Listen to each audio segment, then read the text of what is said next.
बड़ा ही लोगों को जीवन बदलने वाला है।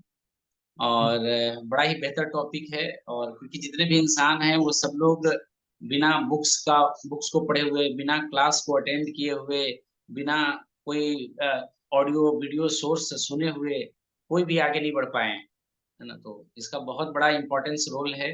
और जो आप डिजर्व करते हैं उसके अकॉर्डिंग आपको टॉपिक मिला है।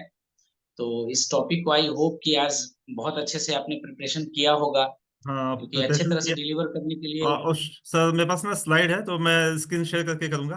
तो मुझे परमिशन दे दीजिए शेयर करने बिल्कुल का। सर, बिल्कुल बिल्कुल। तो को होस्ट आपको बनाना पड़ेगा, फिर इसके बाद हम कुछ कर नहीं पाएंगे सर, है ना। अच्छा। तो को होस्ट हम आपको बना दे रहे हैं। फिर आपको ज्वाइनिंग भी लोगों को आप ही को कराना होगा, है ना। अच्छा, ज्वाइनिंग कराना पड़ेगा, तो हाँ, एडमिट करना मेक पड़ता है ना? होस्ट एक ही चीज आता है। को होस्ट का इसमें ऑप्शन ही नहीं दे रहा है ना। अच्छा, ऑप्शन नहीं दे रहा है। Waiting room allow, multiple allow, recording files, make host. हाँ, आ तो गया। तो एक बार मैं हाँ, शेयर करता हूँ। अब यहाँ से आप शेयर कर सकते हैं सर। और जो भी नोटिफिकेशन आएगा वो आप ही के पास आएगा सर, है ना, जिनको भी अच्छा। ज्वाइनिंग कराना होगा। अच्छा।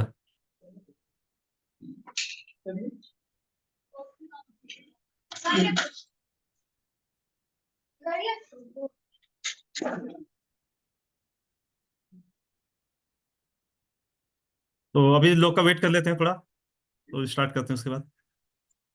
नहीं नहीं, आप स्टार्ट कर सकते हैं। एक और स्टार्ट लोग कर। कोई आए हैं, देखिए आप वहां से अलाउ करिए। हाँ, और कोई आया है? एक बार मुझे स्विच करना पड़ेगा। ज्वाइन हो चुके हैं, है ना? हाँ, उनको ज्वाइन करा दिया था, शैलेंद्र थे। अच्छा अच्छा अच्छा। अ, हाँ, बहुत अच्छा सर, बहुत श्रवण अच्छा कुमार। स्लाइड है और बहुत अच्छा विजुअल भी है। तो, तो चलिए मैं शुरू करता हूँ। जय श्री हम बिल्कुल दोस्तों। सर। सबसे पहले मैं अपने बारे में ब्रीफ करूंगा कि मैं क्या हूँ और कहाँ से हूँ और क्या करता हूँ। और उसके बाद फिर हम आगे बात करेंगे। तो मेरा नाम विजय कुमार मौर्य है। और बाय प्रोफेशन मैं कंप्यूटर इंजीनियर हूँ। और लास्ट 18 ईयर से मैं इस फील्ड में हूँ। और मैं अभी ग्रेटर नोएडा में रहता हूँ। और होम टाउन मेरा वाराणसी के नज़दीक है, वहाँ का मैं रहने वाला हूँ। तो यहाँ भी मुझे रहते हुए अराउंड 18 ईयर्स हो गया है। तो ये मेरी पर्सनल लाइफ का इस पे वो है। और बाकी मैं अब इसके बाद जो इन्फॉर्मेशन है वो मैं स्लाइड में शेयर करूंगा। ठीक है, तो हम स्टार्ट करते हैं स्लाइड। आज का यस सर, हमारा वेलकम। टॉपिक है ऑडियो बुक हमें क्यों पढ़नी चाहिए, हमें किताबें क्यों पढ़नी चाहिए, ऑडियो क्यों सुनना चाहिए, और मीटिंग और सेमिनार में हमें क्यों जाना चाहिए। इसमें हमने लास्ट में एक टॉपिक और ऐड किया है, हमें सोशल मीडिया का इस्तेमाल क्यों करना चाहिए। तो सबसे पहले मैं अपने बारे में बात करना चाहूँगा कि मेरा क्या है, और मेरा बचपन कैसा रहा, जीवन में संघर्ष कैसा रहा, और आसिया में अभी करंट सिचुएशन क्या है, तो मैं इसके बारे में बात करना चाहूँगा। तो बचपन का जैसे मेरे बारे में है, तो हम मतलब मिडिल क्लास फैमिली से हैं। मेरे फादर टेक्नीशियन थे। और वो मतलब वाराणसी के, मतलब वहाँ से 80 किलोमीटर है, वहाँ पे एक ओबरा थर्मल पावर प्रोजेक्ट है, वहाँ पे कार्यरत थे। तो मेरी स्कूलिंग भी वहीं पे हुई। स्टार्ट में हम मतलब गर्मी की छुट्टियों में गांव वगैरह जाते थे। वहाँ पे फिर मैं काफ़ी शरारत वगैरह कभी कई बार करता था, तो मुझे काफ़ी डांट पड़ती थी। तो उस दौरान में मतलब एक किस्सा था उसमें कि जब गर्मियों की छुट्टी में मैं गया था, तो कई बार छोटे पे हम लोगों को ना जानवर चराने होते थे। हम लोग जैसे बकरी वगैरह हो गई, भैंस हो गई, गाय होती थी, ये चराते थे। तो वो काम मुझे पसंद नहीं था ज़्यादातर। तो मतलब मेरे दादाजी होते थे, और फिर जैसे मैंने कई बार चराया, और उसके बाद फिर वो बोलते थे भाई कि फिर मैं मना करने लगा कि मैं नहीं चराऊंगा। तो फिर वो बोलते थे भाई कि तुम नहीं चराओगे तो करोगे क्या। फिर उस समय मेरे माइंड में था कि इंजीनियर बनूंगा। क्यों? क्योंकि जहाँ पे हम रहते थे ओबरा, वो टाउन एरिया था। तो मेरे आसपास लगभग ज़्यादातर लोग इंजीनियर होते थे, तो उनको ही देख के मैं बड़ा हुआ था। तो माइंड में एक सेट था कि हाँ, मुझे भी बड़ा होके इंजीनियर ही बनना है। जैसे कोई भी मुझसे पूछता था क्या बनना है, तो इंजीनियर ही बनना निकलता था। तो ये कहानी थी। तो उस समय फिर मेरे दादाजी बोलते थे भी क्या करोगे, तो मैं बोलता था मैं जानवर नहीं चलाऊंगा। तो उसके बाद मैंने जैसे उनको बोला कि मैं इंजीनियर बनूंगा, तो मेरे दादाजी बोले कि मैं तो उस समय जिंदा नहीं रहूंगा। तो मतलब मेरी चाची को बोले कि तुम देखना ये बनता है कि नहीं इंजीनियर। तो तो मुझे भी थोड़ा सा लग गया कि मतलब अब तो करना ही पड़ेगा नहीं तो बेइज्जती हो जाएगी। तो ये मतलब मेरे एक बचपन की कहानी थी, और इसके अलावा भी बहुत सारी कहानियां थी। जैसे मैं बचपन में, जैसे गांव में आम के पेड़ बहुत होते हैं, तो हम लोग कई बार ना आम तोड़ते थे, और चोरी से आम तोड़ते थे। तो उसमें कई बार मैं पकड़ा गया, फिर थोड़ी डांट भी पड़ती थी। तो ये होता था कि मतलब ये सब गलत आदत है, फिर छोड़ दो। तो फिर मुझे लगा कि नहीं, ये तो बहुत गलत है, कई बार हमें ऐसा करना चाहिए कि थोड़ी इज्जत मिले, लोग मतलब इस तरह से डांटे ना। तो एक ये पॉइंट भी था जिससे चलते मैं सोचा कि मतलब कुछ अच्छा काम किया जाए। तो ये मेरे बचपन की स्टोरी थी। और इसके बाद फिर जब मेरी पढ़ाई मतलब थोड़ा सा ग्रेजुएशन आगे बढ़ी, तो मैं जब इंटर कर लिया, तो इंटर के बाद फिर मैं घर से बाहर निकल गया, मतलब पढ़ाई के लिए। तो उसके पहले वहाँ पे फिर मैंने कोचिंग की, कोचिंग के लिए मैं इलाहाबाद गया। तो वहाँ पे मैं अकेले ही रहा 1 साल। और कोचिंग के दौरान फिर मतलब काफ़ी एक्सपीरियंस किया, काफ़ी मतलब वो चीज़ है जो चैलेंजेस लगे मुझे। तो 1 साल कोचिंग किया उस समय, फिर 1 साल के बाद निकला नहीं इंजीनियरिंग, फिर उसके बाद 1 साल फिर मैं बीएससी करता था। तो बीएससी के दौरान ही मेरा सिलेक्शन हो गया था, फिर मैं नोएडा में ही मेरा कॉलेज था इंजीनियरिंग, यहाँ पे ही मैं इंजीनियरिंग किया। 4 साल की इंजीनियरिंग पूरी करने के बाद फिर मैं जॉब के लिए वेट करता रहा। तो लगभग 1 साल मैं बैठा रहा, मतलब जॉब अब मिली नहीं। उसके बाद जॉब मिली मुझे एक छोटी सी कंपनी में, जिसमें मैं एज ए कंप्यूटर ऑपरेटर काम करता था। और वहाँ पे मैंने 6 महीने कंप्यूटर ऑपरेटर का काम किया। तो वहां पे भी मतलब किस्मत बहुत खराब थी कि मतलब ऑपरेटर का काम तो करता था, लेकिन सैलरी 3,500 मिलती थी मुझे। और तो मतलब जो मेरे दोस्त थे तो वो बोलते थे भाई तू इंजीनियरिंग करके और कंप्यूटर ऑपरेटर का काम कर रहा है, फिर अगर कंप्यूटर की जॉब नहीं छोड़ी ये वाली ना, तो तुम इसी में लाइन में रह जाओगे, फिर ग्रो नहीं कर पाओगे। फिर मैं भी मुझे लगता था कि मैं मतलब क्या करूं, मतलब ऐसा। तो इत्तेफाक से उस समय मैंने एक टेस्ट दिया था, टेस्ट से फिर मेरा एक एम्बेडेड का कोर्स था पुणे में, वहाँ पे हो गया था। फिर मैं वहाँ चला गया।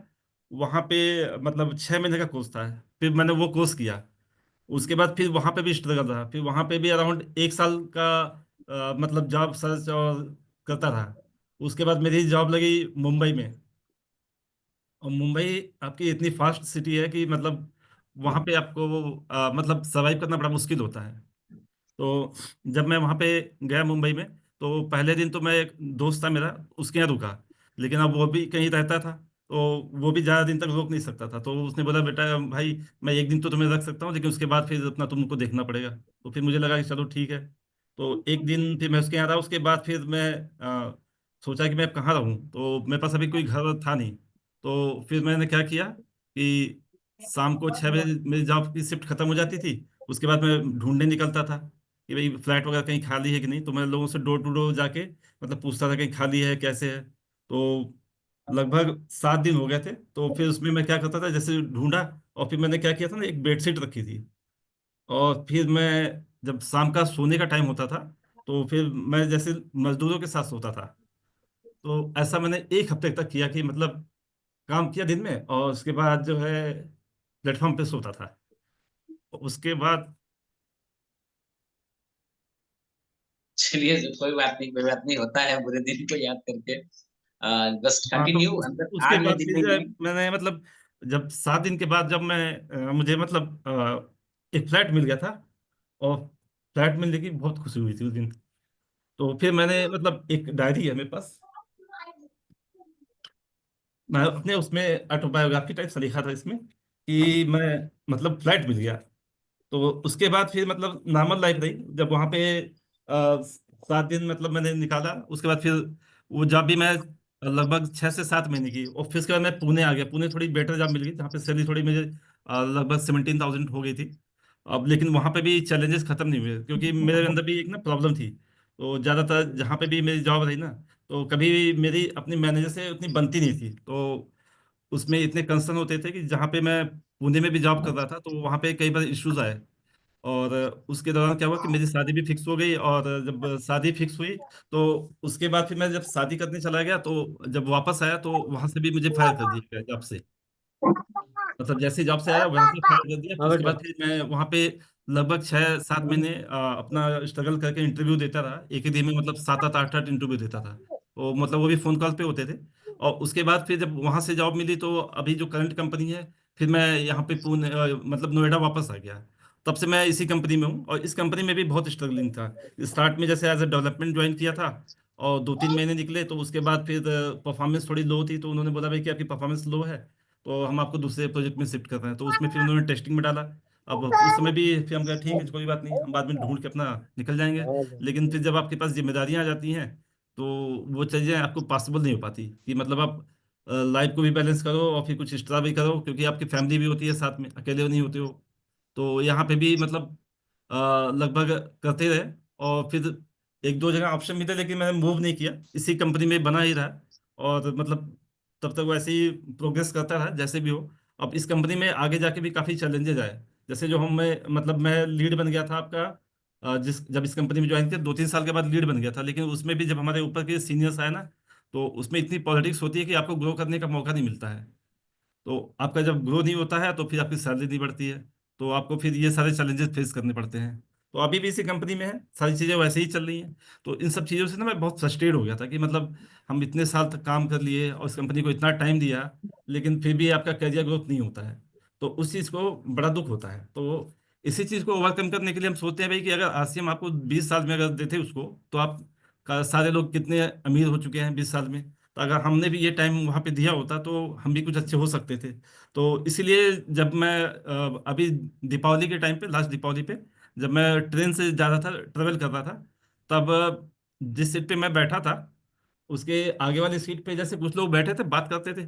तो बीच में जैसे जब बात करते थे, तो लगता था भाई ये लोग मतलब थोड़ा सा ऐसा लगता था कि एडुकेटेड पर्सन बात करते हैं। जब भी तो वो दवाइयों की बात करते थे, तो फिर मुझे मतलब कान में बात आई, लेकिन फिर मैं इतना नोटिस नहीं किया। लेकिन जब मैं वॉशरूम के लिए जा रहा था, तब मैं देखा तो ये लोग बात कर रहे हैं। तब क्या भाई कौन इतना ज्ञानी है, तो फिर उन्होंने मनीष जी बताया कि हाँ ये चीज़ है। तो फिर उन्होंने बताया भी कि हम पूछे आप कहाँ से हैं, तो बोला कि हम आसिम से हैं। तो मैंने वही पहला क्वेश्चन मेरा भी था, आसिम अभी भी चल रहा है? क्योंकि क्या था कि 2006 के आसपास, मतलब मेरे भाई ने आईएसएम ज्वाइन किया था, मेरे सारे लोगों ने जो ज्वाइन किया था, लेकिन सब लोगों ने भी वैसे ही प्रोडक्ट लेके छोड़ दिया, कुछ नहीं किया उसके बाद। फिर यहाँ पे जब मनीष जी से मिला, तो फिर मुझे मतलब थोड़ा सा समझ में आया, क्योंकि उसके पहले भी मैं हर्बल लाइफ के प्रोडक्ट्स लेता था। और हर्बल लाइफ के प्रोडक्ट ना काफ़ी महंगे होते थे, और मेरे वाइफ को जैसे हेल्थ इशू होते थे ज़्यादातर, मतलब हेल्दी थी, तो वो ज़्यादातर वेट लॉस के लिए प्रोडक्ट होते हैं, तो उसके काफ़ी मेरा खर्चा ज़्यादा था उसका, और उसको बियर करना बड़ा मुश्किल होता था। तो फिर जब ये अल्टरनेटिव दिखा, तो मैंने सोचा कि ये बहुत अच्छा ऑप्शन है, जिसमें हमारा कम दाम में सारा काम चल जाएगा, सारे विटामिन और सब कुछ वही मिल रहा है। फिर मैंने उनसे नंबर ले लिया, और मैं ही मतलब कांटेक्ट किया मनीष जी को, और फिर मैं उनसे बात करके फिर ज्वाइनिंग भी मैंने वैसे ही लगाई, मतलब अपने डॉक्यूमेंट दे दिए, और फ़ोन पे ही ज्वाइनिंग लगा दी हमने। तो ये मेरी स्टोरी थी इसकी। और आरसीएम में अभी मतलब जो मेरा मैक्सिमम अमाउंट मिला है, वो 591 मिला है। और जो फर्स्ट चेक था, वो भी 591 का ही था। और अभी 6 मंथ हो गया है, 40,000 का बिजनेस होता है, अभी इसके ऊपर नहीं गया है, बाकी कोशिश है इसके ऊपर जाए। तो ये हमारी पर्सनल स्टोरी है। अब हम आते हैं टॉपिक पे, हमें किताबें क्यों पढ़नी चाहिए। देखिए, ग्रो करने के ना हमारे कई तरीके हैं। जैसे आप इंफॉर्मेशन लेना चाहते हैं या नॉलेज लेना चाहते हैं, तो आपके पास कितने मेथड हो सकते हैं। आप किताबें पढ़ सकते हैं, ऑडियो सुन सकते हैं, मीटिंग और सेमिनार में जा सकते हैं, ये सब तरीके हैं। लेकिन इसमें सबसे इफेक्टिव होता है किताबें पढ़ना। क्यों? क्योंकि आप जब किताबें पढ़ते हो, तो आप मतलब बिल्कुल टच में होते हो, जो आपके ब्रेन में जाना होता है और वही आपके हाथ में होता है। तो सबसे मतलब इफेक्टिव ये होता है किताबें पढ़ना। और किताबों के पढ़ने से आपको मतलब ज्ञान बढ़ता है, आपके व्यक्तित्व में निखार आता है, जो आपको चाहिए होता है वो मिलता है, और आपको प्रेरणा मिलती है, प्रेरणा। और आपकी याददाश्त भी तेज हो जाती है। और इसके अलावा और भी बहुत सारे बेनिफिट्स होते हैं। जैसे आपको इंफॉर्मेशन का सोर्स काफ़ी रिच होता है, जहाँ से आपको मिलता है। जब भी जैसे आप कोई परेशानी में होते हो, या आपके ऊपर बहुत प्रेशर होता है, तो जब आप बुक्स पढ़ते हो, तो वो आपको रिलीज हो जाता है, आपको उस चीज़ का आभास नहीं होता है। और आपकी मेमोरी भी शार्प होती है, इमेजिनेशन भी बढ़ती है, और आपकी सोचने की क्षमता भी बढ़ जाती है। जब आप बुक्स पढ़ते हैं, तो आपको क्या गलत है क्या सही है, इस चीज़ का डिसीजन लेने में आसानी होती है। अगर आप देखिए कि अगर कोई एक पढ़ा लिखा आदमी है, अगर उससे आप पूछें तो क्या सही है क्या गलत है, वो उस चीज़ को आइडेंटिफाई कर पाता है। लेकिन अगर लेमैन है तो उस चीज़ को मतलब परेशानी होती है समझने में। तो किताबों का इसमें बहुत अच्छा रोल है कि क्या गलत है और क्या सही, इसको डिसीजन लेने में हेल्प करता है। आपकी वोकेबलरी इंप्रूव करता है। जैसे आप कभी कहीं पे स्पीक बोलते हैं तो उसके लिए आपका किताबें हैं, किताबों से आपको बहुत सारा चीज मिलता है, नए वर्ड्स मिलते हैं जिसका जिसका आप यूज करके आ, मतलब बहुत सारी चीजें बोल सकते हैं आपके नए वर्ड्स के यूज करके। और दूसरी चीज है, इसमें आपका एक तरह से चीप इंटरटेनमेंट होता है। मतलब आपको केवल किताबें लेना है, पढ़ना है, आपको जैसे कहीं मूवी नहीं देखना है, पब में नहीं जाना है, डांस नहीं करना है, क्योंकि ये सब खर्चीले काम है। तो आपके अगर बड़े शौक नहीं है तो आपको बुक से ही आपका इंटरटेनमेंट हो जाता है। तो ये सबसे अच्छा सोर्स हो जाता है। और इसके अलावा आपकी आपका मोटिवेशन हाई होता है, आपकी हेल्थ भी बनती है, क्योंकि आप किताब पढ़ते हैं तो आप फोकस्ड रहते हैं और फिर उसी के हिसाब से रहते हैं। क्योंकि अगर आप मान लीजिए किताब नहीं पढ़ते हैं, आप कहीं टीवी देखते हैं या फिर मोबाइल देखते हैं, तो आपके हेल्थ के भी बहुत इशू होते हैं। मोबाइल का जो इम्पैक्ट है वो आपके ब्रेन पे पड़ता है, और जब आप टीवी देखते हैं तो भी आपके आइज पे इम्पैक्ट पड़ता है। तो इन सारी चीज़ों से आपको एक तरह से मतलब छुटकारा मिलता है अगर किताब पढ़ रहे होते हैं तो। इसके अलावा आपकी सेल्फ बिल्डिंग पे काम होता है। जो आपकी पर्सनालिटी होती है वो अच्छी बनती है, और आपके आप स्मार्ट बनते हो। आपके देखा जाए कि अगर किताबें पढ़ते हैं तो आपको इंफॉर्मेशन कई तरह की मिल सकती है। और आप मतलब लैंग्वेज, जैसे कि आप इंडिया में हैं और तो आप यूएस की किताब पढ़ सकते हैं, और आप मतलब ये कहीं की भी पढ़ सकते हैं। तो आपके पास वो फ्लेक्सिबिलिटी है कि आप किसी डिफरेंट लैंग्वेज की या डिफरेंट कंट्री की किताब पढ़ सकते हैं। तो ये सारे बेनिफिट्स हैं। अब हम इसके बाद जानते हैं कि अगर हम आसियम में किताबें पढ़ते हैं तो उससे क्या बेनिफिट होता है। अभी ये तो हमारी जनरल बात हुई थी कि इस जनरल हम किताब क्या पढ़ेंगे तो क्या क्या फायदे होंगे। अब हम समझते हैं कि आसियम में अगर हम किताबें पढ़ते हैं तो उससे क्या फायदा होता है। और ये कुछ लिस्ट ऑफ बुक्स हैं, जब मतलब मेरे नॉलेज में आई। तो अभी मैंने भी इनको पढ़ी नहीं है, बस कहीं से उठाया हुआ है। तो आप लोगों को हो सकता है ज़्यादा अच्छे से पता हो, क्योंकि काफ़ी साल से इस फील्ड में है। तो हम जनरल टॉक कर लेते हैं कि आसियम में अगर किताबें पढ़ते हैं तो उनसे हमें क्या फ़ायदा होता है। किताबों पढ़ने से आपका समझिए कि आपको सिस्टम समझ में आता है, आसियम का सिस्टम क्या है, कैसे काम करता है। और उसमें आपका जो स्लैब है सारी चीज़ इंफॉर्मेशन मिलती है। और मतलब नेटवर्क कैसे बनाना है, अगर नेटवर्क बन गया है तो आपको उसको कैसे ग्रो करना है। अगर ग्रो कर गया है तो उसको लीडर्स कैसे जनरेट कर रहे हैं, और अगर लीडर्स जनरेट हो गए हैं तो उनको मेंटेन कैसे करें, न्यू पिन कैसे अचीव करें। ये सारी चीज़ें हम बुक्स सभी के लिए अवेलेबल है। तो जैसे जो जो इस फील्ड में नए आते हैं उन लोगों ने मतलब बहुत सारी किताबें लिखी हैं, और सब लोगों ने मतलब लिखी है, अच्छी अच्छी किताबें लिखी हैं। हिंदी में भी है, इंग्लिश में भी है। जैसे हाउ टू टॉक एनीवन, ये बुक बात करती है कि मतलब किसी से हम कैसे बात करें। तो इसके बेस पे किताब लिखी गई है कि किसी से अगर हमें बात करनी हो तो इससे मतलब यूज करें। तो इसके राइटर हैं जेम्स क्लियर, जिन्होंने बताया है कि अगर किसी से बात करना है तो हमें क्या टेक्निक्स यूज करनी चाहिए। ज़्यादातर हम वीडियो में भी ये चीज़ देखते हैं कि मतलब हमें ये चीज़ बताई जाती है कि किसी से बात करना है तो कैसे बात करें। और एटॉमिक हैबिट्स के बारे में बात की गई है। एटॉमिक हैबिट्स क्या होता है, जो आपकी सबसे ज़रूरी चीज़ें होती हैं आपको बिजनेस में आने के लिए। आपको कौन सी आदतें चेंज करने की ज़रूरत है, या क्या उसमें हमें सुधार करने की ज़रूरत है, इसके बारे में ये बुक बात करती है। और 21 irritable laws of law of leadership, ये थोड़ा सा मिस्टेक हो गई है। तो ये लीडरशिप बनाने के लिए उन्होंने मतलब 21 रूल्स बताए हैं, तो उसके बारे में ये बुक्स है। और इसके बाद साइकोलॉजी ऑफ मनी, पैसे का खेल, इसके बारे में किताब है, पैसे का मनोविज्ञान। और इसके बाद हाउ टू मैंने विन भेज दिया। Friends and influence the Gautam people. चलाता है जूम, ला जल्दी उसको भी चालू कराओ। तो हम दोस्तों को कैसे जीतें और लोगों को कैसे प्रभावित करें, इसके बारे में ये किताब है, जो ये बात करती है कि अगर हम किसी से बात करें तो उनको दोस्त कैसे बना दें फटाक से, और कैसे उनको इम्प्रेस करें ताकि वो हमारे प्लान में आ जाए। तो इसके बारे में ये बुक्स बात करती है। और अगली बुक जो है the greatest salesman in the world, ये बुक बताती है कि जो सेल्समैन है हम कैसे अच्छा सेल्समैन बने। जिससे हम आरसीएम बिजनेस है या कोई भी डायरेक्ट सेलिंग बिजनेस है उसको हम प्रमोट करें। और इसके नीचे वाली जो बुक है ये काफ़ी अच्छा बताया गया है, achieve more and succeed faster. तो इसमें मतलब इन्होंने बताया है कि हम कैसे ज़्यादा से ज़्यादा लोग को जोड़ सकें और कैसे हम मतलब अपने बिजनेस को फास्टर मोड पे लेके जाएं। और बी नेटवर्क मार्केटिंग मिलेनियर, ये दीपक बजाज की बुक है, इनके बारे में काफ़ी तारीफ कर रखी है इन्होंने। और सबसे नीचे वाली बुक है rich dad and poor dad, ये भी नेटवर्क मार्केटिंग की बहुत पुरानी बुक है और काफ़ी अच्छी है। इनके जो राइटर है ग्रीप डेट डेट करके हैं, तो बहुत अच्छी है, जिसमें बताते हैं कि दो डैड है, एक पुअर डैड है और एक रिच डैड है। फिर दोनों में से मतलब कंपटीशन होता है कि कैसे मतलब कौन अच्छा है, या उसके बारे में ये बुक है। तो इन सब बुकों का पर्पज बस एक ही है कि हम आसियन बिजनेस को कैसे अच्छा करें और कैसे इसको इसमें सक्सेसफुल हो। तो उस पर्पज के लिए बुक्स हैं।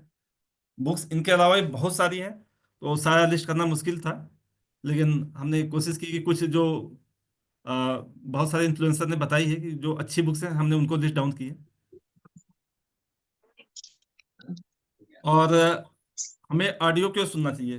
तो अगर देखा जाए जो मेथड है इफेक्टिव मेथड, अगर हमारा बुक्स के बाद अगर देखा जाए तो ऑडियो सेकेंड नंबर पे आता है, क्योंकि अगर आप ऑडियो सुनते हैं तो बिल्कुल एक तरह से शांत मन से सुनते हैं और फोकस्ड होते हैं। क्योंकि ऑडियो अगर सुन रहे हो तो आपका इमेजिनेशन पूरा चलता है कि भाई कि ये चीज़ कैसे हो रही होगी, तो आपको पूरा थ्रिल रहता है और फोकस पूरा रहता है। तो इसलिए हमें ऑडियो सुनना चाहिए, लेकिन अब ऑडियो का कल्चर थोड़ा कम हो गया है। क्यों? क्योंकि अब जैसे वीडियो फॉर्मेट आ गए हैं तो वीडियो पे ज़्यादा फोकस होता है। Still there are some audio जिसको हम सुन सकते हैं। तो बहुत ज़्यादा हमें कंटेंट इसके बारे में मिला नहीं, बस एक नीचे वाला जो है यूट्यूब वाला है, इन्होंने सतीश पंडित का था जो काफ़ी अच्छा लगता है मुझे, जिसके बारे में वो बताते हैं कि मतलब उन्होंने किसी को सेशन दिया था और उनका सेशन किसी और ने ज्वाइन किया था, बहुत अच्छे से किया था। और नेटवर्क मार्केटिंग को कैसे करना चाहिए इसके बारे में उन्होंने काफ़ी एक्सप्लेन किया है। तो बहुत अच्छा ऑडियो है, मतलब नीचे वाला सबसे है वीडियो के फॉर्म में ही, लेकिन उनकी आवाज़ है उसमें। और बाकी दो ऊपर के ये बुक्स के बारे में बताया है, तो इसके बारे में भी बेसिक इन्फॉर्मेशन है कि हम ऑडियो बुक सुनेंगे तो आपको एक तरह से मतलब जिसको लैंग्वेज की प्रॉब्लम है, मतलब उसको आ, मतलब सुनना आता है समझना आता है हिंदी, और लेकिन लिखना नहीं आता है, तो वो इसको आ, सुन सकता है। क्योंकि अगर पढ़ा हुआ तो वो नहीं सुन सकता, देख सकता, लेकिन आवाज़ सुन के वो पहचान सकता है, तो उसके लिए हेल्पफुल है ऑडियो। और इसके बाद हम बात करते हैं हमें मीटिंग और सेमिनार में क्यों जाना चाहिए। ये सबसे अच्छा टॉपिक है। तो इसको एक्सप्लेन करने के लिए मैं एक एग्जांपल लेना चाहूँगा, जिससे हमें थोड़ा सा ज़्यादा क्लियर होगा। तो एक टाइम का है कि बात है कि मतलब एक मतलब आदमी ने प्रोस्पेक्ट को ऐड कराया था, तो अपलाइन ने एक डाउनलोड को ऐड करा। और उसके बाद क्या हुआ कि काफ़ी टाइम बीत गए, मतलब मान लीजिए 5-6 महीने बीत गए। डाउनलाइन मतलब सभी लोग फील्ड में अपना निकल के काम करते थे और सेमिनार वगैरह पे जाते थे, लेकिन वो जो डाउनलाइन था वो नहीं जाता था। तो सर्दियों का मौसम था, और सर्दियों के मौसम में क्या हुआ कि डाउनलाइन की जो फैमिली थी वो कहीं चली गई, मतलब अपने मायके चली गई या किसी रिलेटिव की चली गई, और डाउनलाइन अपने घर पे अकेला था और ठंडियों में था।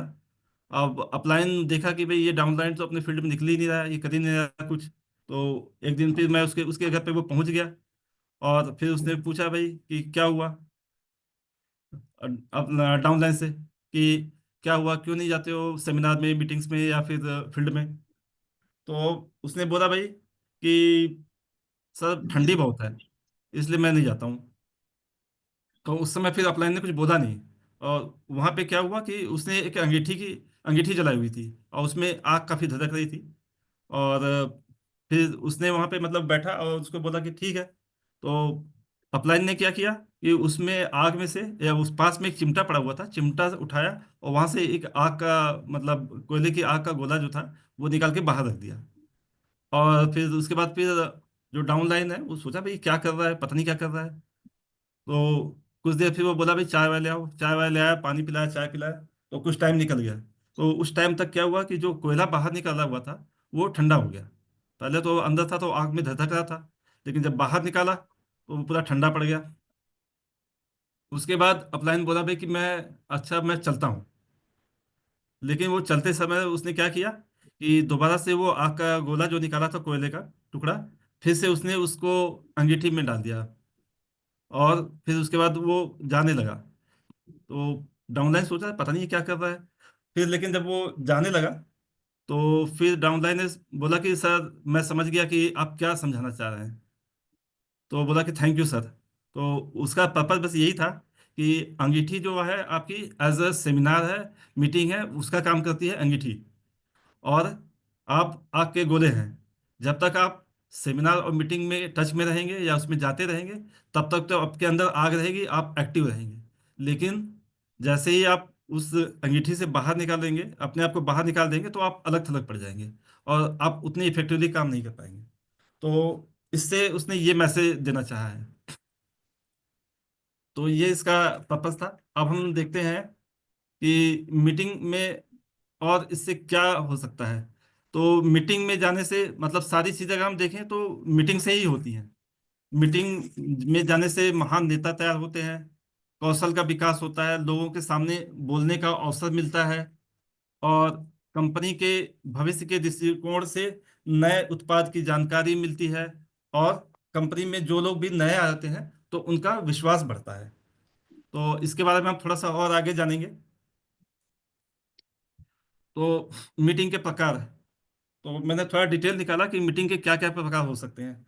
तो जो हम अपनी पर्सनल लाइफ में भी करते हैं, या फिर जैसे हम डायरेक्ट सेलिंग के बिजनेस में करते हैं, हम तीन तरीके से एक तरह से अपने प्लान को दिखाते हैं। एक तो 1 to 1 करते हैं, मतलब हमने एक लोग से अपना बात की, अपॉइंटमेंट लिया, इनवाइट किया और उनके पास गए और मीटिंग प्लान दिखा दिया। तो एक लोग से एक को दिखाया और फिर हम आगे लोगों को नहीं जोड़ा। और दूसरा तरीका क्या हो सकता है? घरेलू मीटिंग। अब हमने किसी से प्लान मतलब टाइमिंग ली है, अब हमने उनके घर पे जाके उनको प्लान दिखाया है। और तीसरा तरीका हो सकता है कि सेमिनार और प्रशिक्षण समारोह में, या फिर आपके जो मीटिंग सेमिनार्स होते हैं उसमें हमने जाके प्लान दिखाया है। तो ये तीन टाइप है। अब इसके बारे में थोड़ा सा और डिटेल समझ लेंगे। तो 1 to 1 मीटिंग में क्या हो सकता है, मतलब ये मुझे लगता है, ये मेरी अपनी पर्सनल ओपिनियन है, हो सकता है इससे कुछ अलग भी हो। तो हम अभी इसकी बात कर लेते हैं, बाकी जिसका फीडबैक होगा वहाँ पे हम समझेंगे। 1 to 1 मीटिंग मीटिंग शुरुआती टाइम के लिए अच्छा है। जैसे हम बिगनर्स हैं या फिर आप 1 to 1 कर रहे हैं, तो उसमें आपको क्या होगा कि एक लोग से बात करेंगे तो केवल एक ही लोग जुड़ेगा। अगर मान लीजिए आपने आधा घंटा जाने में लगा दिया, 15-20 में आपने मिनट प्लान दिखाया, और उसके बाद फिर आधा घंटा वापस में लगाने लगे, तो आपने मान लीजिए 2-3 घंटे लगाए, तो उसमें आपने एक ही बंदे को कन्विंस किया। और वो भी कोई गारंटी नहीं है कि हुआ है नहीं हुआ है, हो सकता है उसके बाद फॉलो अप करना पड़े और फिर आपका जुड़े हो। तो समय के लिहाज से ये थोड़ा सा कॉस्टली लगता है। अगर आप एक तरह से सक्सेसफुल हो गए हैं, आप सक्सेसफुल हैं, तो आपका टाइम बहुत इंपॉर्टेंट है। अगर आप मान लीजिए आपके नीचे 1 लाख लोग हैं, और फिर आपसे कोई अगर बोले भाई कि मैं एक लोग को प्लान दिखा रहा हूँ, दिखाने के लिए फिजिबल है, लेकिन आपको लगता है कि भाई हमने 1 लाख को दिखाया है, अगर मैं 100 लोग को प्लान दिखाऊं एक साथ, तो वो ज़्यादा मुझे अच्छा लगेगा, बजाय कि एक लोग के लिए हम 2 से 3 घंटे का टाइम लगाएं। तो स्टार्टिंग फेज के लिए मुझे लगता है ये ठीक है, लेकिन अगर आप एक तरह से स्टेब्लिश हो जाते हैं या थोड़ा एक अच्छी पोजीशन पे आ जाते हैं, तो ये कॉस्टली बिजनेस पड़ेगा आपके लिए 1 to 1। हालांकि करना फिर भी चाहिए, जहाँ पे जो ऑप्शन मिले वो करना चाहिए। लेकिन आपके पास अगर मतलब उससे बेटर ऑप्शन है, तो फिर वो प्रेफरेबल है, बजाय कि सिंगल वन आप वहाँ पे उनको प्रमोट कर सकते हैं। अब दूसरी टाइप है घरेलू मीटिंग। ये भी इफेक्टिव है, ये भी मतलब सही है, चलती है। इसमें जो घरेलू मीटिंग है, घरेलू मीटिंग में आपका जो टाइमिंग है वो आपका 15 से 20 मिनट लगना चाहिए। इससे अगर ज़्यादा लगता है तो मतलब सोचने की ज़रूरत है। और घरेलू मीटिंग में हम लोग क्या करते हैं, आप जैसे जो प्रोडक्ट्स हैं, प्रोडक्ट लेके उनको फील फेल्ट और फाउंड कराते हैं। मतलब हम जो प्रोडक्ट ले आते हैं, हम उनको दिखाते हैं भाई कि आप प्रोडक्ट टेस्ट करिए, चेक करिए, आपको अच्छा लगा है तो फिर आप उसके बारे में सोचिए कि भाई करना है कि नहीं करना है। और एक समय में हम लोग कई सदस्य को एक साथ मीटिंग देते हैं, मतलब घर के परिवार के जितने सदस्य हैं सबको एक साथ बैठाते हैं। तो उससे फायदा क्या होता है कि किसी का इफ एंड बट नहीं रहता है। अगर घर में 10 लोग हैं, अगर हमने 1 to 1 मीटिंग की होती है, तो उसमें क्या होता है कि हमने तो एक लोग को तो दिखा दिया, लेकिन फिर वो बोलेगा भाई मैं घर में परिवार से पूछ के बताऊंगा, सबको सबसे पूछ लूंगा, राय ले लूंगा तब। अगर अब ये पॉइंट आपका हट गया, अब क्या है कि अगर सारे लोग यही हैं तो सब लोग यही समझ लेंगे, सभी देख लेंगे और उसी समय डिसीजन ले लेंगे।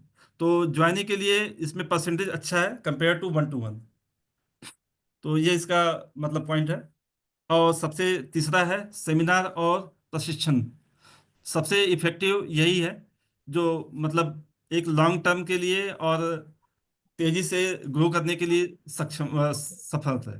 तो इसमें क्या है, सेमिनार्स में ज़्यादातर डुप्लीकेशन पे काम करते हैं। तो जैसे आपका यूएलपी प्रोग्राम होता है या फिर बड़े सेमिनार होता है, तो उसमें आपके बड़े लीडर्स होते हैं, या जैसे यूएलपी लेते हैं तो आप तो पूरा का पूरा एज इट इज आप समझा रहे हैं। तो उसमें जो आपको कंपनी ने प्रोवाइड किया है, बिल्कुल एग्जैक्टली वही चीज़ आप प्रॉस्पेक्ट को दे रहे हैं।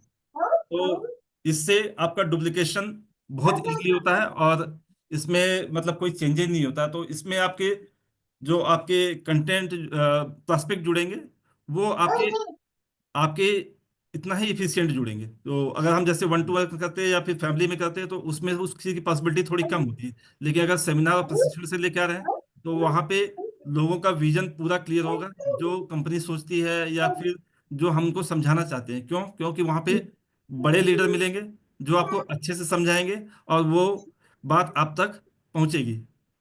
और इसमें सभी टीम के सदस्य एक साथ बैठ सकते हैं। तो अगर जैसे किसी को हम ट्रेनिंग देना है, इसमें जैसे दो कैटेगरी होती है, एक तो सेमिनार होता है, दूसरा प्रशिक्षण होता है। तो सेमिनार में तो ज़्यादातर आपका मोटिवेशन का होता है, कि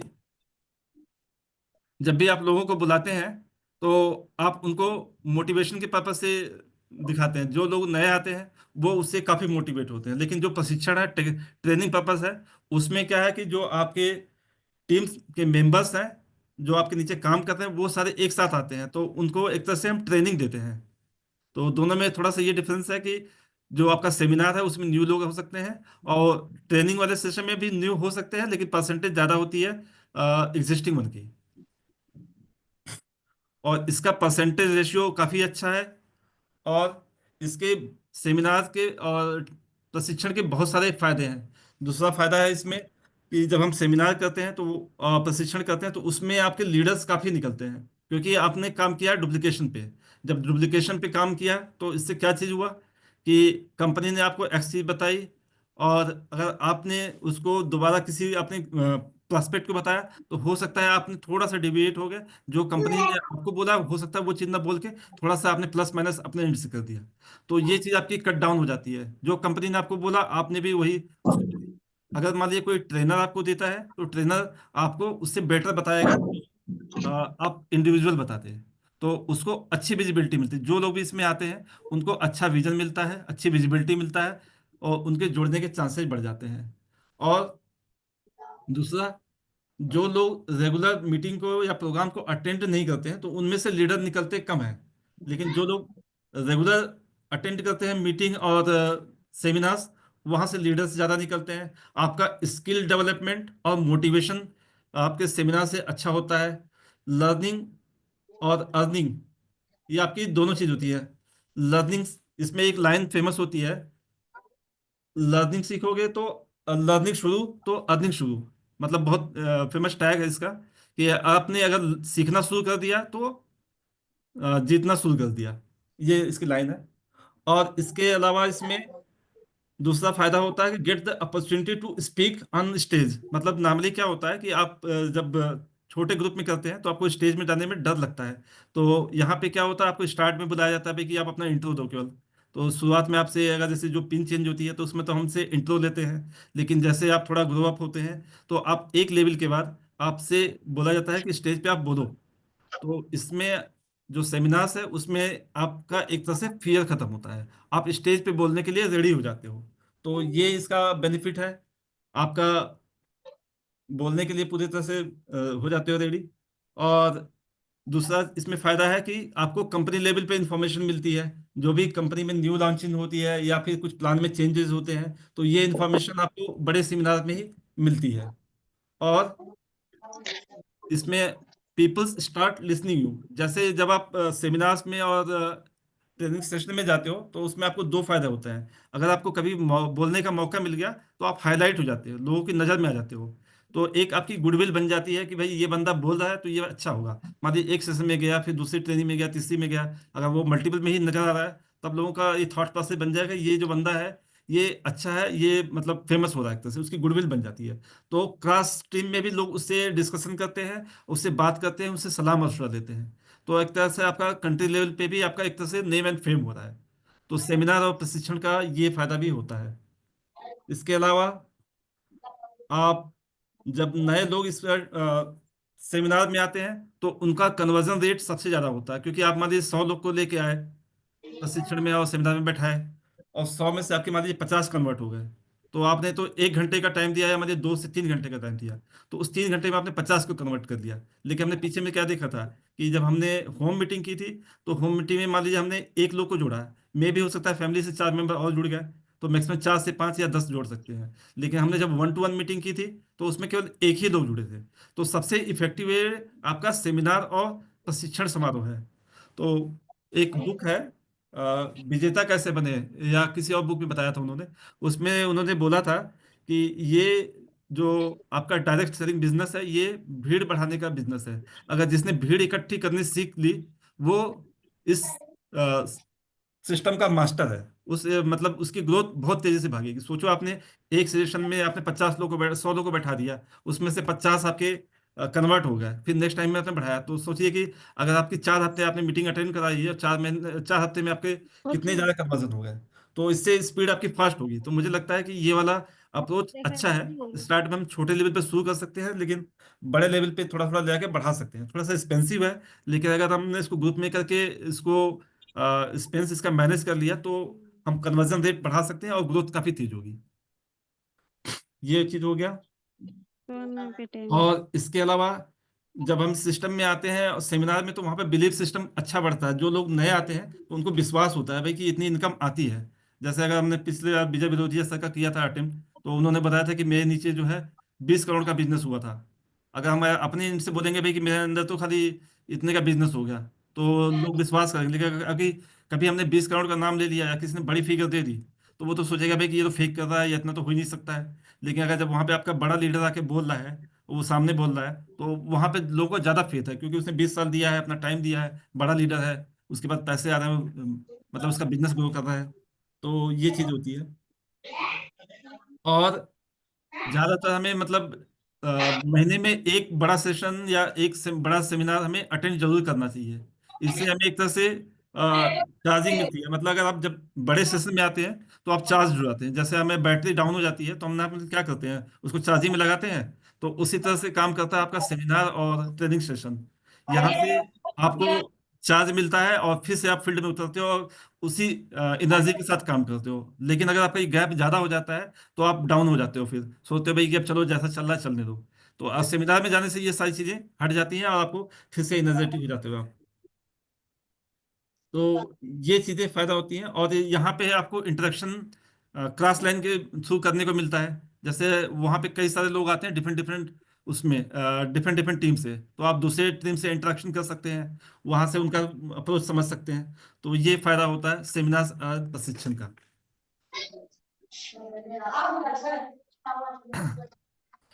अब लास्ट टॉपिक है कि हमें सोशल मीडिया का इस्तेमाल क्यों करना चाहिए।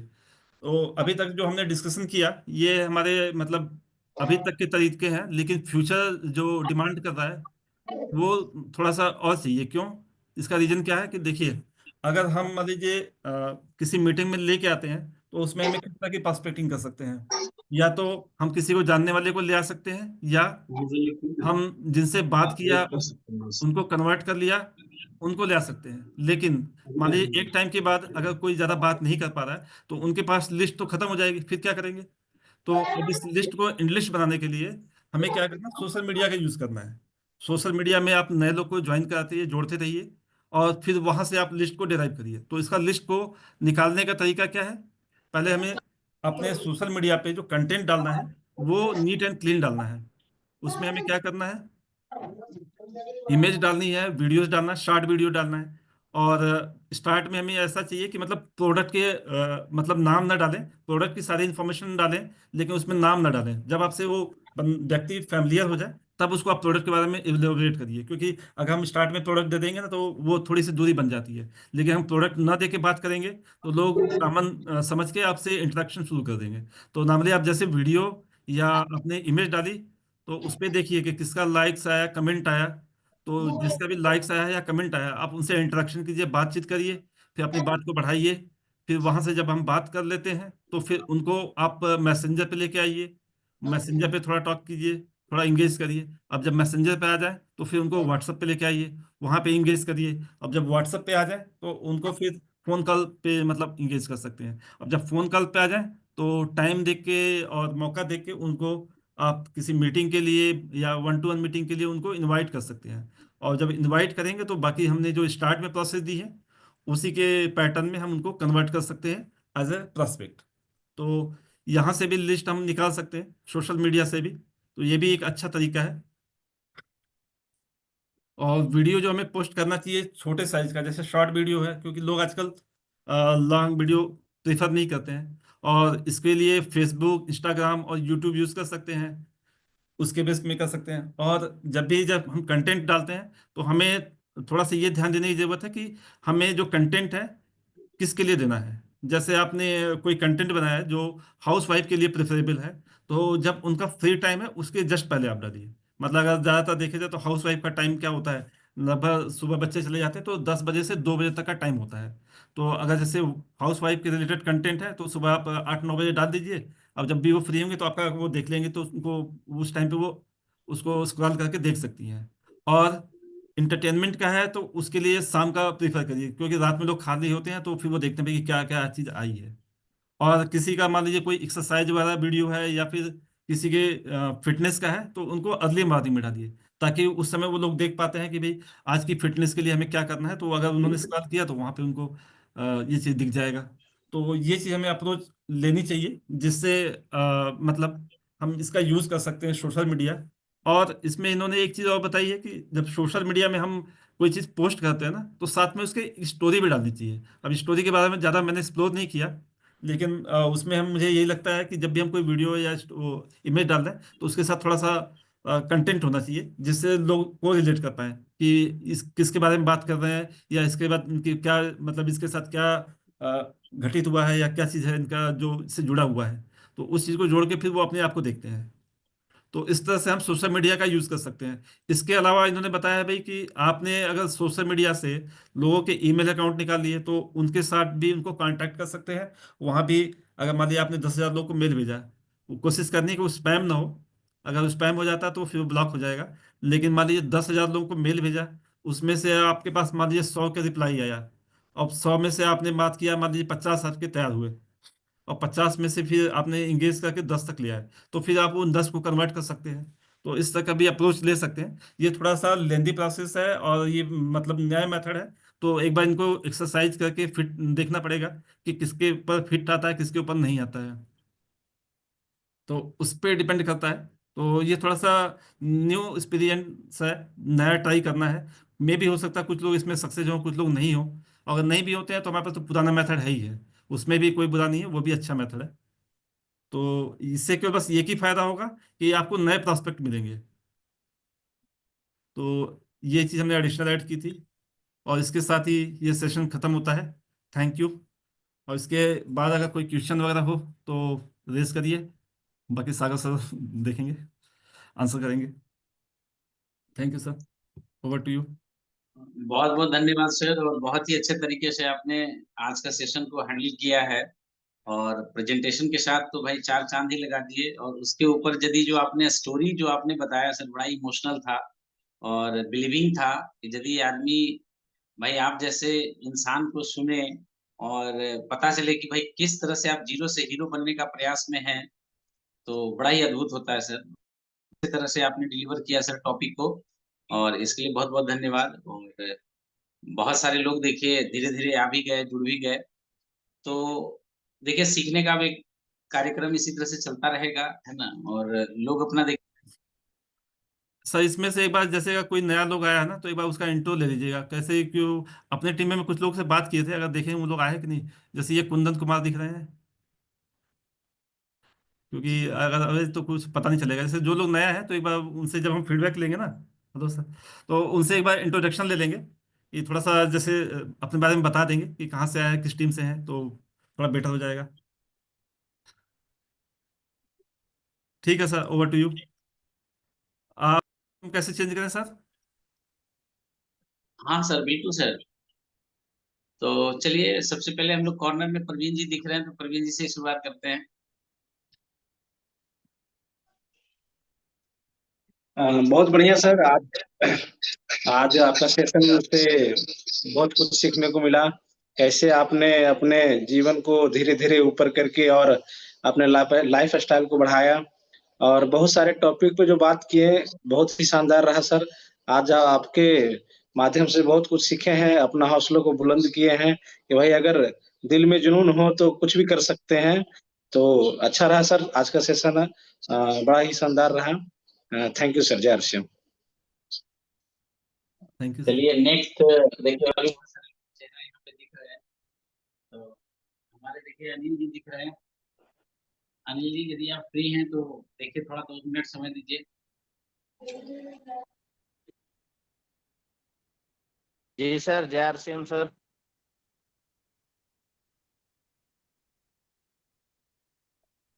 जय सिंह सर। हाँ, आज तो मौर्य सर एकदम चांद लगा दिए, बिल्कुल। क्योंकि इनका स्टोरी सुन के मुझे भी एकदम रोंगटे खड़ा हो जाता है कि मतलब ऐसे ऐसे पर्सन भी अगर हम लोग के बीच ही है, और सफल होने में, कामयाब होने में किसी भी तरह का बहुत सारे अड़चने आई, लेकिन किसी भी को धूप, बारिश, पानी, हवा, वायु सब कुछ को मातते हुए मतलब कि अभी इस मुकाम पे हैं। तो इससे ये साबित होता है कि आने वाले समय में बहुत कम समय में डायमंड भी पहुंचना भी आसान होगा, क्योंकि इससे यही बिल्कुल सीख मिलता है। और आज जितना भी मतलब कि टॉपिक सर रखते हैं, बिल्कुल ऐसा मुझे लगता है कि क्लास का ये एक मतलब कि सारांश निकालते हैं। अर्थ एकदम बिल्कुल बिल्कुल क्लियरिटी के साथ वो रख देते हैं पेपर और पेन पे। तो बहुत शानदार रहा सर। और मौर्य सर से मुझे ये भी सीख मिलती है कि जितने दिन भी मीटिंग में सर आते हैं, तो एक एक पॉइंट को बहुत बारीकी से वो सीखते हैं, हम सभी को बातों को बारीकी से वो लेते हैं और उस चीज पे मंथन करते हैं कि क्या ये सही है, क्या गलत है, कहाँ पे किस चीज का। क्योंकि इनका डिस्कशन भी, जीडी का भी मतलब बहुत अच्छा पकड़ है इनके पास। वो भी क्वेश्चन को मतलब कि टाई अप ये करते रहते हैं आंसर के साथ। तो बहुत बहुत धन्यवाद सर। मौर्य सर के लिए भी धन्यवाद। और आज जितने भी सुने हैं सभी लोग अपना अपना फीडबैक जरूर अच्छे ढंग से दे, ताकि उनका भी मनोबल और विशेष आगे रहे। धन्यवाद सर। Thank you. Over to all. तो चलिए इसी के साथ फिर नेक्स्ट पार्टिसिपेंट को हम लोग ये करते हैं। सूरज सर यदि आप सुन रहे हैं तो। जी सर, जय श्री राम सर। जय श्याम जय श्याम। बहुत अच्छा लगा सर मीटिंग, और बहुत अच्छे से समझाया है सर कि हमें किताब क्यों पढ़नी चाहिए। हमें तो किताब पढ़ने में सर मन ही नहीं लगता, लेकिन आज बहुत अच्छे से समझे कि किताब क्यों पढ़ना चाहिए। अब आरसीएम में कौन सी किताब पढ़ना चाहिए, अच्छी किताब है। इसके सर हमें मीटिंग और सेमिनार में क्यों जाना चाहिए, इसके बारे में बहुत अच्छा से विचार से बताया है सर। सेमिनार तो में मैं बहुत अच्छा से ये एक एक बात को रखे हैं, तो बहुत अच्छा लगा। और सोशल मीडिया पे बताया कि लिस्ट हम बना सकते हैं, छोटे वीडियो भेज सकते हैं, फोटो पोस्ट कर सकते हैं। तो बहुत अच्छा लगा सर आज का मीटिंग, और समझ में बहुत कुछ आया सर। चलिए नेक्स्ट हमारे बीच सिकंदर सर हैं।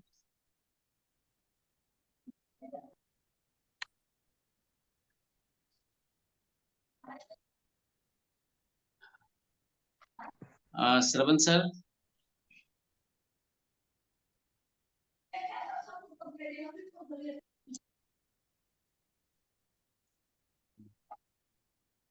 चलिए नेक्स्ट पवन सर, बड़ा एक्साइटेड आप दिख रहे हैं, है ना, को लेकर के। चलिए सेशन को जय सर। जय सिंह से सर। जय आरसीएम सभी को। जय और श्याम जय श्याम। नव वर्ष की सभी को बहुत बहुत बधाई। चैत्र नवरात्र की बहुत बहुत शुभकामनाएं सभी को सर। Thank you sir. और विजय सर से औपचारिक मुलाकात हुई थी हम लोगों का ट्रेन में। और सर हमारे इतने द बेस्ट लीडर होंगे, भीलवाड़ा के बाद हम ट्रेन में अनौपचारिक मुलाकात हुई थी, और सर का स्नेह मिला। और हम दोनों का प्रोफेशन भी लगभग सेम है। एज ए इंजीनियर मैं भी वर्क को कर रहा हूँ, एज ए इंजीनियर सर भी कर रहे हैं। हम लोग अगर टैली हुआ ऐसी ट्रेन में बात करते करते सबसे बहुत कुछ सीखने को मिलता है। सर के अंदर एक जुनून है और सर से एक ऊर्जा भी मिलती है, खास करके हम लोगों को भी, कि सर का जो डेडिकेशन है हर एक मीटिंग को पार्टिसिपेट करना। और मैं दिल्ली में एक्चुअली नहीं भी हूँ तो भी सर से मोटिवेशन मिलता है। और मैं दिल्ली इसी मंथ हो सकता है सर मैं आऊँ अप्रैल में, और आपके साथ जो भी मेरा इधर लॉस हो तो हो, मैं आपके साथ 15 दिन कंटिन्यू प्रयास करूंगा कि रहूं। और जितना हमारी बहुत सारी टीम है दिल्ली की वो आपके साथ रहेगा सर, जी और सर। हम सब मिलकर एक अच्छा मुकाम हासिल करेंगे। और हमें लगता है कि आने वाले समय में आप बहुत जल्द ही बहुत अच्छा आरसीएम से प्राप्त करेंगे, और हम लोग भी आपसे बहुत कुछ सीखेंगे सर। Thank you sir.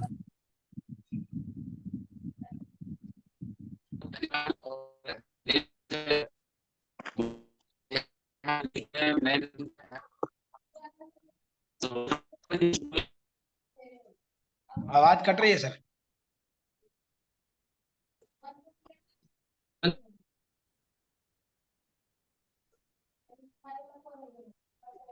जो भी इंटरेस्टेड है वो मैसेज करते हैं। कुंदन जी आप भी कुछ फीडबैक सर को दीजिए।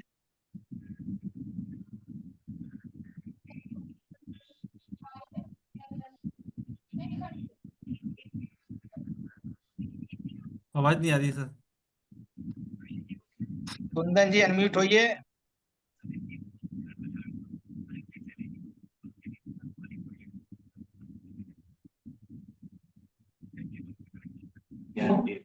जय आरसीएम सर। नेटवर्क का प्रॉब्लम चल रहा है, इसी वजह से थोड़ा सा परेशानी हो रहा है।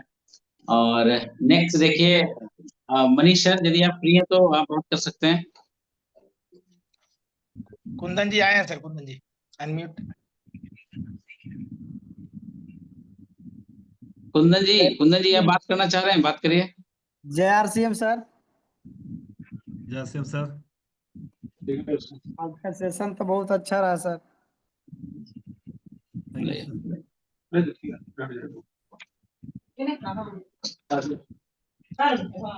सर।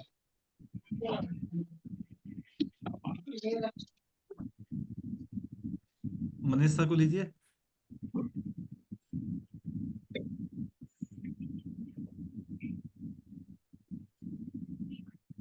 चलिए करीब करीब देखिए सब लोग। मनीष जी यदि आप फ्री हैं तो। जय आरसीएम सभी को, और खास करके मौर्या सर को तो स्पेशल दिल की गहराइयों से बहुत बहुत धन्यवाद। आज धन्यवाद सर। पवन सर ने बता रखा कि आज 9 वर्ष की हार्दिक शुभकामनाएं दे चुके हैं, क्योंकि हम लोग का हिंदू धर्म का 9 वर्ष आज ही है।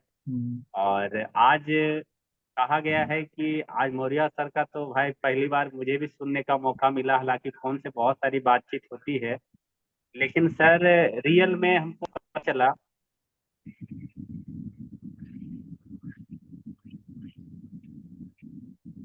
सर फोन आ गया था थोड़ा सा। ऐसा है कि आवाज आ रही सर? हाँ आ रही है सर, आ रही है। ऐसा है कि हमने सुना था सर कि ताजमहल बना हुआ है आगरा में, लेकिन इसके पहले भी ताजमहल कहीं बना था। तो बहुत सारे लोग सवाल करते हैं कि आखिर में ताजमहल इसके पहले कहाँ बना। तो सर ताजमहल फिर बाद में पता चला कि ताजमहल शाहजहां ने बनवाई, और शाहजहां बनवाने से पहले उसका दिमाग में बना था। तब आज जा करके यह विचित्र जो है हम लोग आज जो ताजमहल देखते हैं, तो ताजमहल वहां नहीं उसके पहले दिमाग में बना, तो आज जाकर के पेपर पे बना, पेपर के बाद जो है आज खड़ा है सर, जिसको आज दुनिया देख रही है।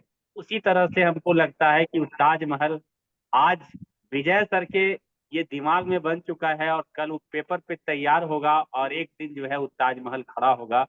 इसको भविष्य का अगर कहा जाए तो सर हम गिन रहे थे कि बिगिनर, स्टार्टर, ओपनर, ईगल, आने की बड़े से बड़े लेवल सर बहुत कम टाइम में सर आपके पास आने वाला है। हम तो यही कहेंगे सर कि दिल की गहराइयों से बहुत बहुत धन्यवाद आज आपका सुने। और हम धन्यवाद हो गए, सारे लोग लगातार जुड़े हुए रहते हैं सर, लेकिन होता क्या है थोड़ा सा हम सेंटर भी ऑपरेट करते हैं सर, और अभी भी मैं सेंटर में हूँ देखिए इधर। और उसके बाद भी सर आज अभी गुड्डू सर हमको इन्फॉर्मेशन किए कि डायरेक्ट बोले कि आप व्हाट्सअप देखिए। जैसे ही व्हाट्सअप देखे सर वैसे ही हम मीटिंग को ज्वाइन किए। और कुछ टॉपिक आपका सर इतना बेहतरीन लगा सर कि हमको नहीं लगा कि आज नए व्यक्ति से आज बातचीत हो रही है। तो सर आपका पूरा रोड मैप तैयार है थैंक यू सर। और आप सर, हम लोग बहुत जल्दी आप लोग आपसे मिलने वाले हैं। अभी पवन सर भी बताएं कि हम अगले महीना आप लोग आपके बीच में आएंगे और मिल करके सर बड़ा करेंगे सर। जी बिल्कुल और सर, एक बड़ा चीज करेंगे। आपके साथ आप बोले थे सर कि होम मीटिंग में जो समय देते हैं, समय का ख्याल रखिए। समय इतना ही समय में होना चाहिए। अगर आप ज्यादा समय देते हैं तो टाइम इक्वल टू मनी, समय ही धन है। ये सर क्लियर किए आप समय का महत्व को। तो सर ये छोटी मोटी बात आप नहीं किए सर, इससे पता हमको यही चला कि आपके दिमाग में वो ताजमहल बन चुका है, बस सिर्फ जमीन पे उसको उतारना है। तो बहुत बहुत धन्यवाद सभी साथी को, और खास करके विजय सर को दिल की गहराइयों से धन्यवाद। हमारे गुड्डू सर और सागर सर और सभी साथी के संदर्भ में आप लगातार सीख रहे हैं और थोड़ा सा हम व्यस्त रहते हैं, लेकिन कोई बात नहीं सर, सबके दिल में हम बसे हुए हैं और हमेशा बसे रहेंगे सर। थैंक यू धन्यवाद sir. Over to Sagar sir. बहुत बहुत धन्यवाद sir. Vijay sir, first time आपको इस तरह से जूम पे आकर के बात करना कैसा लगा सर? अपना फीलिंग और एक्सपीरियंस थोड़ा सा शेयर करिए सर। तो मुझे तो बहुत अच्छा लगा, लेकिन थोड़ा सा इमोशनल हो गया, क्योंकि वो स्टोरी मेरी मतलब ऐसी है ना कि मतलब वो लाइफ में बहुत तो पेन होता है जब वो सोचते हैं उसके बारे में। तो उस समय था ही इस तरह से सिचुएशन कि मतलब क्या करा जाए। तो एक्सपीरियंस मतलब शेयर करना तो मुझे बहुत अच्छा लगा। मतलब अगर हम किसी को शेयर कर देते हैं तो समझिए आपका आधा तो दूर ही हो जाता है। तो बहुत अच्छा लगा। देखिए बाकी सर, जो भी आपने स्टोरी अपना शेयर किया सर, आपको शायद आंख में आंसू आ जाता है, रोंगटा आपका खड़ा हो जाता है, लेकिन यू डोंट नो कि आने वाले समय में आप कितने लोगों को ये होप देने वाले हैं, ये उम्मीद और आशा उम्मीद देने वाले हैं कि भाई जब मेरे साथ ऐसा हो सकता है, और इस तरह से प्लेटफॉर्म पे शो करके कई रात जब गुजार सकते हैं और यहाँ तक अचीवमेंट ले सकते हैं, तो भाई बहुत सारे लोगों को आप एक उम्मीद बन रहे हैं सर, है ना? बहुत सारे लोग ऐसे दिनों में जानते हैं जीना छोड़ देते हैं, अपने ऊंचे सपने छोड़ देते हैं, लेकिन वैसे क्षणों में ही बड़ी सोच का बड़ा जादू जो बताया गया है, वैसे ही क्षणों में बड़ा सोचने का हिम्मत होना है सर। शेर कितना भी बूढ़ा हो जाएगा तो शेर शेर ही रहेगा, है ना? उसी तरह से आपके परिस्थिति भले खराब हो सकता है, लेकिन आप खराब नहीं हो सकते, है ना? तो जो आपने हिम्मत और साहस दिखाया और उस वैसे क्षण से बाहर निकल करके आप आए, ये बहुत बड़ी देन है सर, बहुत बड़ी देन है ना? तो देखिए, ये प्लेटफॉर्म ही प्रैक्टिस प्लेटफॉर्म है ना? इस प्लेटफॉर्म में हम लोग ऐसे ही आकर के सीखते हैं, एक दूसरे से आगे बढ़ने का प्रयास करते हैं। इस प्लेटफॉर्म के माध्यम से बहुत सारे आग आग जैसे इसका नाम है ना, आग, AAG आग, तो हर घर घर पहुंचाना है सर। जी इसको बिल्कुल घर घर सर। पहुंचाना है, और सब में ये उम्मीद, सब में ये भरोसा, सब में ये विश्वास भरना है कि यू आर स्पेशल। आप एक स्पेशल हैं, ईश्वर की संतान हैं, भूल मत जाइए। आपके अंदर वही सारा पोटेंशियल है जो एक भगवान के रूप में होता है। बस हम लोगों को अपनी क्षमता पहचानने का समय है, और पहचानेंगे और आगे बढ़ेंगे। और जो भी जीवन में जो कुछ भी अचीवमेंट लिए हैं, वो देखिए धीरे-धीरे आगे बढ़ भी रहे हैं, है ना? और बहुत अच्छा मुकाम हासिल किया है सर। यहाँ भी किया जा सकता है। डायरेक्ट सेलिंग का फ्यूचर आने वाला बहुत ही ब्राइट है सर। जिस दिन लोगों को समझ में आएगा कि भाई आज समझ में आने लगा है, देखिए ना, बहुत सारे लोग यहीं पे बैठे हुए हैं, मनीष जी हो गए, चाहे हमारे प्रवीण जी हो गए, एक अच्छी खासी रकम ले रहे हैं, हाँ सही बात और है। सिस्टम पावर ऑफ सिस्टम पता चलता है कि भाई ये लोग को लगता है कि हम क्या करते हैं जो इतना मोटा रकम हमको दे जाता है, और इसी मोटा रकम को बाहर में लेने के लिए बहुत स्ट्रगल करना पड़ता है, एफर्ट करना पड़ता है। सही तो बात है। पावर ऑफ सिस्टम जब तक लोगों को समझ में आएगा, तब तक समझिए कि क्या होगा। और वो भी एक आम इंसान, खास इंसान को तो मिल ही रहा है, उनके पास बहुत सारा ऑप्शन है, लेकिन एक आम इंसान को इतना कुछ मिलना और कहीं और से संभव नहीं है। जितने लोग आज मना कर रहे हैं ना, वो सब के सब आने वाले भविष्य में पछताने वाले हैं सर, है ना? तो एक कॉन्फिडेंस के साथ इसी तरह से हम लोग अपनी जर्नी को जारी रखेंगे, सीखते रहेंगे, और नए-नए लीडर को उभारते रहेंगे, है ना? विश्वास भरते रहेंगे कि आप स्पेशल हैं, आप अच्छा कर सकते हैं, और बस यही प्लेटफॉर्म का ताकत है सर, उम्मीद है, और इसी वजह से इसको शुरुआत भी किया गया है कि भाई रियल लीडर हम लोगों को बनना है, रियल लीडर बनना है। और आपका श्रद्धा, आपका समर्पण है ना, आपका डेडिकेशन, ये सच में बताता है कि बहुत आगे बढ़ने वाले हैं। और आज का स्टोरी जो आपने शेयर किया सर, उसको सुन करके तो समझ में आ रहा है कि आपका फ्यूचर क्या है, बहुत बड़ा है ना। Thank you sir. भाई आप रुकने वाले नहीं हैं, अनस्टॉपेबल हैं सर आप, है ना, और बहुत आगे जाने वाले हैं। और जिस तरह से आप कमांड अपना ले रहे हैं सर, बस यही देखना है कि जहां आप हैं वहीं से आपकी टीम खड़ी है, और उसी को बस अपना समझ करके उसको आगे बढ़ाना शुरू करना है सर। जी सर, बिल्कुल। और बड़ा सा एक टर्नओवर खड़ा करना है सर 2025 में, और होगा। तो बहुत बहुत धन्यवाद सर, और लगता है आई होप समय भी हो चुका है। हाँ। तो और भी किन्हीं को कुछ शेयर करना है तो हैंड रेज कर सकते हैं या अपना माइक ऑन कर रुक्मिणी सकते हैं। कुमारी है, उनसे पूछ लेते हैं। रुक्मिणी कुमारी, अच्छा अच्छा, अनम्यूट करो।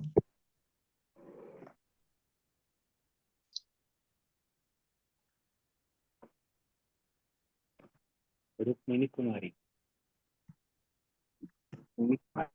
चलिए, नहीं लगता क्या? नहीं है बट एक गौतम हाँ। कुमार दिख रहा है, उनसे पूछ लीजिए। कुछ टीम, अपने टीम मेंबर्स ने बोले थे हम लोगों को कि मतलब आएंगे, ज्वाइन करेंगे। जय आरसीएम सर। जय आसिम सर।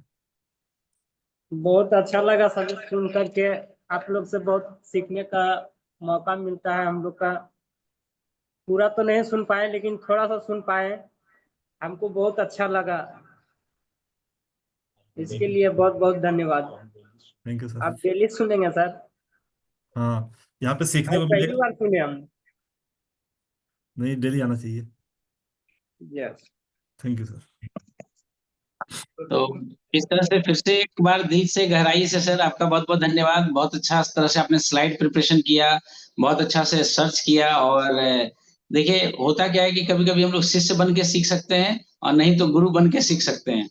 तो आई होप कि जो प्रेजेंटेशन आपने दिया उसको बनाने में आपने कितना स्टडी किया होगा, उस चीज को हम समझ सकते हैं सर, है ना। Thank you. काफी रिसर्च और काफी स्टडी के बाद आपने प्रेजेंटेशन को बनाया है, और इसी तरह से हम लोग आगे बढ़ते रहेंगे सर। और आई होप कि ये तीनों चीज, चार चीज पे बिल्कुल आपका कमांड होना चाहिए सर, क्योंकि वो 21 कदम जो है ना, उसी को कवर हम लोग को करना है। हाँ सर, तो बिल्कुल। आज जो 4 स्टेप आपने डिस्कस किया है, नेटवर्क मार्केटिंग, डायरेक्ट सेलिंग की दुनिया में तहलका मचाने का एक फाउंडेशन है।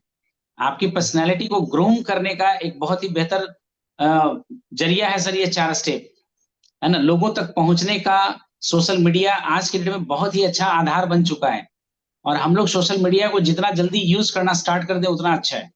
जी बिल्कुल। तो आपने बुक का वैल्यू बताया, किताब क्यों पढ़ना चाहिए। यदि एक अच्छा स्पीकर आप बनना चाहते हैं, यदि एक अच्छा लीडर बनना चाहते हैं, तो बुक्स का साथ तो लेना ही पड़ेगा, क्योंकि जितने भी सफलता निकला है आज तक, वो सब लोग बुक का संगत लिए ही हैं। किताब के संगत के बिना कुछ होने वाला नहीं है, जी। है ना। तो बुक्स का इंपॉर्टेंस आपने बहुत ही अच्छे तरह से बताया सर। दूसरा, मीटिंग में क्यों जाना चाहिए, इसका भी बहुत अच्छे तरह से आपने डिटेल में डिस्कस किया सर। ऑडियो वीडियो क्यों सुनना चाहिए, कब सुनना चाहिए, बहुत ही, ये सारे स्टेप्स एक एक करके जेहन में उतारने का चीज है। जी। सिर्फ जुबान पे रखने से नहीं होगा, एक एक स्टेप को जेहन में उतारने का स्टेप है, क्योंकि इन्हीं 21 प्रिंसिपल को जिसने कमांड कर लिया, वो डायरेक्ट सेलिंग बिजनेस में आने वाले में तहलका मचाएगा सर। छोटी छोटी गलती बहुत सारा नीचे लेकर के एक बार चला जाता है।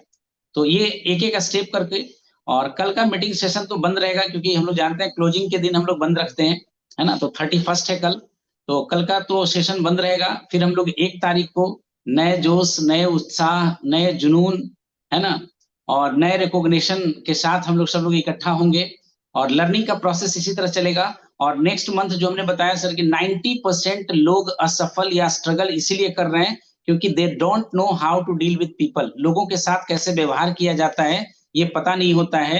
और अगले महीना जो मेरा पूरा फोकस्ड होगा कि लोगों के साथ कैसे पेश आए, इसके ऊपर पूरा सेशन रहेगा सर। पूरे मार्च हम लोग ये सीखने का कोशिश करेंगे कि how to deal with people, लोगों के साथ कैसे व्यवहार करें, इसी के ऊपर पूरा सेशन रहेगा सर। और कई सारे सेशंस उसके बन रहे हैं, जब प्रिपरेशन चल रहा है तो कई सारा सेशन चल रहा है, लेकिन एक एक सेशन को यदि हम लोग अपने जीवन में उतार लेंगे तो आपकी पर्सनैलिटी काफी ग्रूम हो जाएगी, लोग आपको चाहने लगेंगे, लोगों को हैंडल करना आप सीख जाएंगे, है ना, और लोगों से अपनी बात मनवाना सीख जाएंगे। तो ये 3 मुख्य पॉइंट है जो हम लोग अप्रैल में इसके पूरे सेशन में हम लोग सीखने वाले हैं। तो आई होप कि जो भी इंटरेस्टेड है पब्लिक डीलिंग सीखने में या लोगों को बात करने का नहीं, पब्लिक स्पीकिंग नहीं बात होगा, पीपल रिलेशन के ऊपर टॉपिक होगा। तो पीपल रिलेशन के ऊपर हम लोग बहुत ही अच्छे से बहुत तरीके से सीखने वाले हैं। जिनको भी परेशानी है, जिनको भी दिक्कत है, 9 से 10:30 का सेशन चलेगा वो सर, क्योंकि टॉपिक इतना बेहतर है कि 1.5 घंटा के बिना पहले ये होने वाला नहीं है। तो 9 से 10:30 तक वो सेशन चलेगा और 1 तारीख को इसके बारे में डिटेल में बताया जाएगा कि कब से कैसे क्या स्टार्ट करना है। तो ऐसे ही कंटिन्यू लर्निंग हम लोग करते रहेंगे सर, क्योंकि without learning there is no earning, है ना। बिना सीखे कुछ नहीं हो सकता है, सीखना तो पड़ेगा। आप संजोग से कोई पिन अचीव कर सकते हैं, लेकिन जब तक आपके अंदर वो एजुकेशन नहीं होगा, वो कमांड आपके अंदर नहीं आ सकता है, वो कॉन्फिडेंस आपके अंदर नहीं आ सकता है। तो डायरेक्ट सेलिंग बिजनेस का जो नींव है, जो स्टेप्स है, सारे स्टेप्स को आपको पकड़ बनाना पड़ेगा, कमांड करना पड़ेगा, तभी एक ऊंची उड़ान आप ले सकते हैं। टेक ऑफ जब प्लेन करता है तो सबसे ज्यादा फ्यूल उसी समय खर्च होता है। इस बिजनेस में जब आप नींव बना रहे होते हैं ना, तो आपकी सबसे ज्यादा ऊर्जा इसी समय लगने वाला है। फिर बाद में तो आपको पता ही नहीं चलेगा कि कैसे आसानी से बिजनेस ग्रो होता चला जा रहा है। तो wish you all the best sir. बहुत अच्छा लगा और आज का सेशन बहुत ही शानदार, बहुत ही जानदार रहा और बहुत ही वैल्यूएबल रहा। सबसे बड़ी बात है, बहुत जीवन बदलने वाला रहा सर। तो इस तरह से फिर हम लोग 1 तारीख को मिलते हैं और फिर नए टॉपिक के साथ हम लोग मिलेंगे sir. Wish you all the best sir. Good night. Good night sir, thank you sir, bye.